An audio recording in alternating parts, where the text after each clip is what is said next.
In this nonsensical shop, only two choices: run with hard-earned cash or live miserably in debt. Of course, the second option is to compete on. Only one survives, but the winner gets 780 million, securing a bright future. After weighing options, the female artist chose the latter decisively. But talk without action is useless. If Xiao Shuai is willing, he won't see a single penny.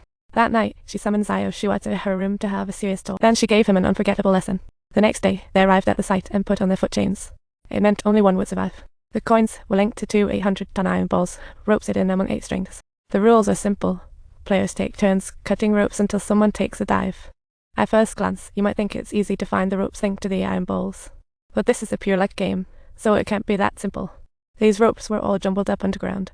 Even the host is puzzled. Players rely on instincts. Cut someone's rope. Jackpot. But accidental self-cuts mean defeat.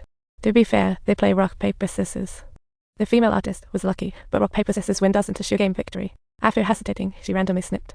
Luckily, it wasn't the safety rope, and everyone breathed a sigh of relief. Now, it was Xiao Shuai's turn. Cuddle, should I be happy or sad about this? Although they were safe for now, it meant the game was far from over.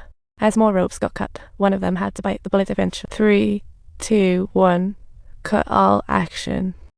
Just when they thought they could pull through this round unscathed, little did they know, it was far from over. 4, 5, 6, 3, 2, 1.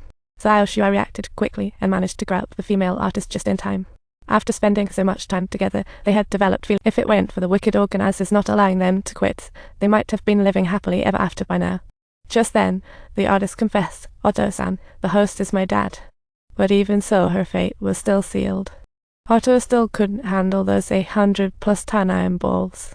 Xiao Shuai blamed the host for not considering the father-daughter bond. "Why didn't you stop your daughter?" The host replied this was their choice, and as a staff member prohibited from discussing personal matters. He then choked up, his voice slightly trembling, while announcing the game result. "Cut all, you're the survivor." As the ultimate victor of this game, Xiao Shuai bagged 780 million in winnings. But the new question was, how would he carry all this cash? If packed in suitcases, I'd need at least 8. How could one person carry them? Swimming? Impossible. Given the current situation, the host suggested talking to the chairman to see if they could turn the cash into it. Xiao Shuai wore a sneaky smile. The mastermind was about to appear. It was someone he knew well. "Xiao Shuai, why such a look of surprise on your face?" "What's going on? Didn't the doctor drown back in the 3rd round? How did he become the chairman?" Turns out that chairman used to be a doctor and almost offed himself over debts. But just when he was about to jump, he suddenly had an epiphany. If I'm not afraid to die, why fear living? From that moment on, he became a lucky man, raking in hundreds of billions in just a few years. With money, he studied luck, even spending his entire fortune on tests. Amazingly, he actually discovered a trick. To validate his findings, he joined the game for the first time in his life. The first round was poison, and the second was Russian roulette, 100% real deal. The computer had already analyzed who would bite the dust, so he wasn't worried at all. But before the 3rd round began, the computer indicated his luck had taken a nosedive. Sure enough, his good fortune had indeed run out. Being one of the few who knew he would die, he informed others about the oxygen tank hidden underwater and managed to escape disaster. He shared all this with Xiao Shuai just to conduct one final experiment and see if Xiao Shuai could beat the host.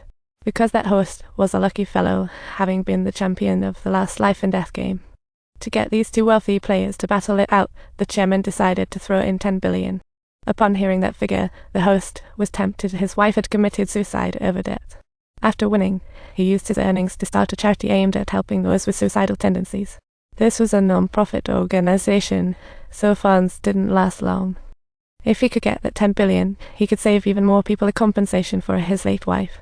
The computer had already analyzed the outcome of the showdown between him and Xiao Shuai. Now it just needed further verification.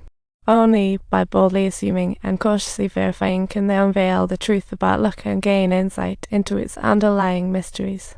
After the chairman's imploring, Xiao Shuai finally agreed. But is the computer's analysis accurate? Among these two, who will be the ultimate champion? To confirm his conclusion, the chairman summoned 2 extremely lucky people and injected them with lethal poison.